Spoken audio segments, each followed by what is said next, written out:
इस वक्त की ब्रेकिंग न्यूज पर आपको बता दें कि जनता पार्टी के अध्यक्ष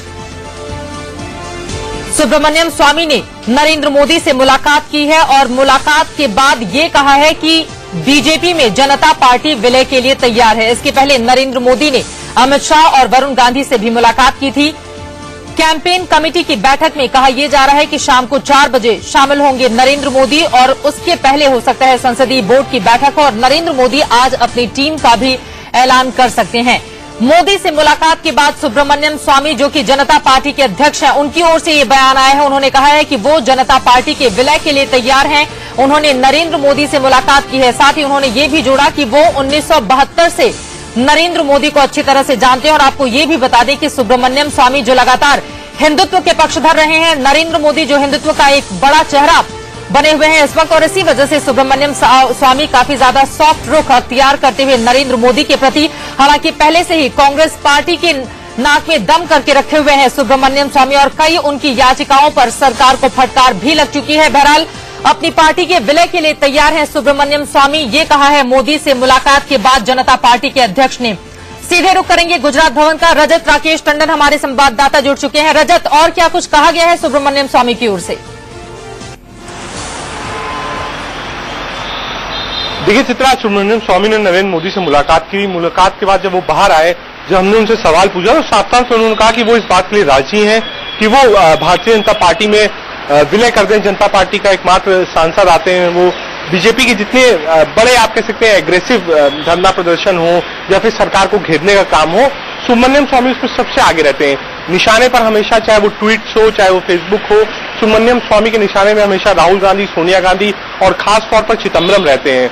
सुब्रमण्यम स्वामी एक अच्छे लॉयर भी हैं। इसके चलते उन्होंने कई ऐसे पीआईएल्स दाखिल करवाए हैं, कई ऐसे केसेस हैं सरकार के खिलाफ जिससे बीजेपी को फायदा हुआ है।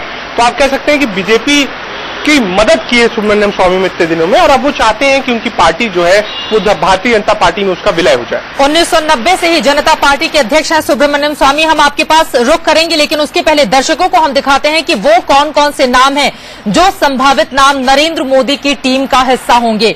अमित शाह पहले से ही तय माना जा रहा है। मुख्तार अब्बास नकवी उपाध्यक्ष बीजेपी के, इसके अलावा राजीव प्रताप रूढ़ी, धर्मेंद्र प्रधान, जेपी नड्डा, मुरलीधर राव, ये वो चेहरे हैं। पीयूष गोयल, रामलाल सौदान सिंह जो नरेंद्र मोदी की संभावित टीम में शामिल हो सकते हैं। वी सतीश, कहा यह जा रहा है कि 15 से 16 सदस्यों की ये टीम होगी जिसके नाम का ऐलान आज खुद नरेंद्र मोदी की ओर से किया जा सकता है। इसके अलावा एक उप समिति भी बनेगी जो नरेंद्र मोदी की मदद करेगी। तो ये वो तमाम चेहरे हैं जो हम आपको टीवी स्क्रीन पर दिखा रहे हैं जो नरेंद्र मोदी के संभावित टीम में शामिल होंगे। हमारे साथ रजत लगातार बने हुए हैं। रजत, यहां पर जानना चाहेंगे, सुब्रमण्यम स्वामी की ओर से तो कह दिया गया है, नरेंद्र मोदी जरूर इससे खुश होंगे कि चलो कम से कम सपोर्ट हर एक जगह से मिलना अब उन्हें शुरू हो गया है। बहरहाल जनता पार्टी के विलय पर क्या कोई प्रतिक्रिया बीजेपी की ओर से दी गई है?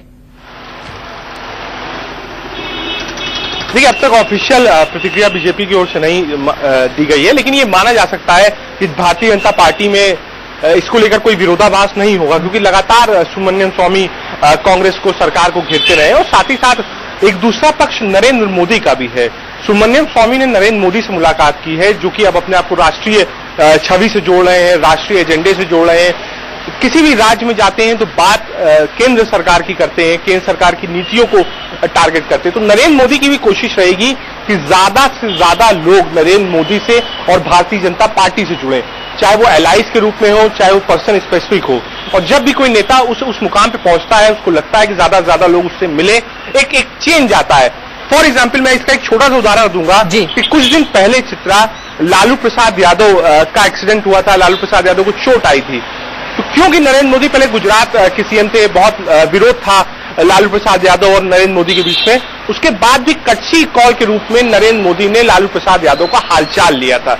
तो एक जब आप राष्ट्रीय छवि के नेतृत्व में आते हैं तो आपको कुछ चीजों से ऊपर उठना होता है और लोगों को जोड़ना पड़ता है। बिल्कुल, शायद यही वजह है कि पिछले कुछ दिनों से बदले से नरेंद्र मोदी नजर आ रहे हैं। बहरहाल जनता पार्टी के अध्यक्ष ने कहा है कि वो बीजेपी में अपनी पार्टी के विलय के लिए तैयार हैं। और आपको ये भी बता दें, सुब्रमण्यम स्वामी 1974 से 1999 तक 5 बार एमपी रह चुके हैं और 90-91 में वो केंद्रीय मंत्री भी रह चुके हैं। बहरहाल मोदी से मुलाकात के बाद क्या कुछ कहा है सुब्रमण्यम स्वामी ने, वो आपको सुनाते हैं। I am in the NDA, so NDA will fight. It will not be BJP alone which will fight. So I am anyway in the NDA, so automatically I will be. I did it in the Gujarat elections. I campaigned for over a period of almost 3 months.